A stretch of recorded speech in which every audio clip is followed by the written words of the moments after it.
On me dit qu'Edwige Diaz, la députée RN, est avec Martin Baumer et Brigitte Boucher. Edwige Diaz, merci d'être avec nous. Marine Le Pen a dit la dissolution est une obligation. À quoi bon une dissolution alors que ça ne changerait rien dans les résultats du vote de ceux obtenus déjà en 2024 ? Ah bah attendez, tant que l'élection n'est pas faite, on ne peut pas dire que revoter ne changerait rien aux résultats obtenus l'année dernière. C'est ce que disent les sondages.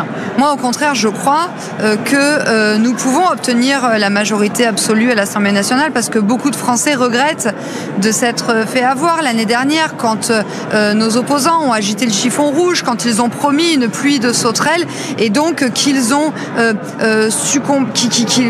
qu'ils ont cru et qu'ils ont fait le barrage républicain.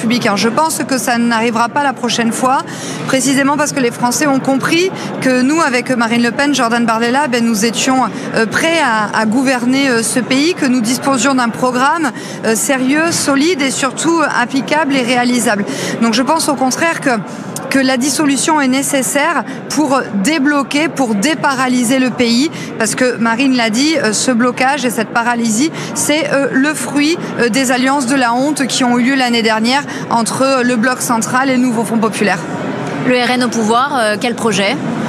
Le RN au pouvoir, ça je pense rien à voir avec ce que nous subissons aujourd'hui. Ce sera vraiment un programme de rupture. Vous savez, nous ne demandons pas aux Français de nous élire pour reproduire les mêmes choses que ceux que nous combattons depuis des années. Donc je pense que ça sera vraiment un programme où on redonnera espoir aux Français avec un budget qui soit sérieux, l'arrêt de l'immigration massive, incontrôlée, la baisse de la contribution française au budget de l'Union européenne, la baisse du budget aux agences qui ne servent pas à grand-chose pour la plupart, si ce n'est à recaser les ministres ou les députés remerciés.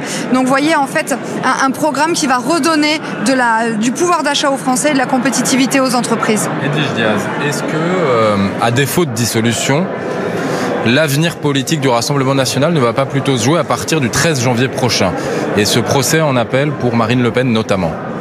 Mais vous savez, Marine Le Pen est une femme de grande qualité avec beaucoup de convictions et un amour sincère pour les Français.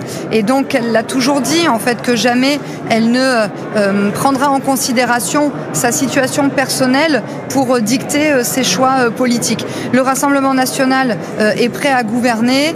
Nous enregistrons chaque jour de nouveaux adhérents, de nouveaux militants et je tiens à les remercier. Même si Marine Le Pen est inéligible à terme. Et exactement, c'est pas ce que je souhaite, évidemment, vous vous doutez bien, moi je me suis engagée au Rassemblement national il y a plus de 10 ans pour que Marine Le Pen devienne présidente de la République, mais dans tous les cas, le Rassemblement national se tient prêt à exercer les plus hautes responsabilités parce qu'il en va du redressement de notre pays. Et est-ce que le Rassemblement national se tient prêt à faire front derrière Marine Le Pen justement à partir du 13 janvier ? Quelle stratégie pour vous ? On avait vu que la fois précédente, vous aviez un peu diabolisé la justice ? Non, mais l'ensemble des électeurs du Rassemblement national soutiennent Marine Le Pen. J'en veux pour preuve la pétition que nous avions lancée suite à la condamnation en première instance du 31 mars qui avait recueilli plusieurs centaines de milliers de soutiens. Donc oui, le Rassemblement national est uni derrière Marine Le Pen. Je rappelle qu'elle est pour l'instant présumée innocente. Moi, je pense que son innocence sera confirmée et je pense qu'elle pourra concourir aux prochaines élections. Voilà, et le verdict tombera le 12 février. En tout cas, ça va durer jusque-là. Si ce n'est pas le cas, c'est Jordan Bardella qui a... Écoutez, on verra à ce moment-là, ils prendront la décision entre eux. Mais en tout cas, ce que je peux vous dire, c'est que nous ne sommes pas déstabilisés par ce combat judiciaire, parce qu'en fait, nous considérons que le combat judiciaire fait partie du combat politique. Donc en fait, l'actualité avance. Nous continuons de nous préparer. Oui, nous appelons à la dissolution de l'Assemblée nationale. Oui, nous appelons Emmanuel Macron à redonner la parole au peuple. Un retour aux urnes est absolument nécessaire pour empêcher la France de continuer de se diriger droit dans le mur. Le combat judiciaire n'a aucun lien avec le combat politique. Ce sont Vous pensez que si ? J'en tout cas, je ne partage pas tout à fait cette opinion. Et en tout cas, moi, vous savez, je suis élue en Gironde, je suis une députée qui fait beaucoup de terrain. Et je pense que l'immense majorité des Français ne partagent pas ce point de vue. Et en tout cas, ce que je veux dire, c'est que nous serons sur tous les fronts, sur le front du terrain. Nous serons en hémicycle pour faire valoir nos propositions. Et nous serons aussi au tribunal en temps voulu. Merci beaucoup. Merci Edwige Diaz.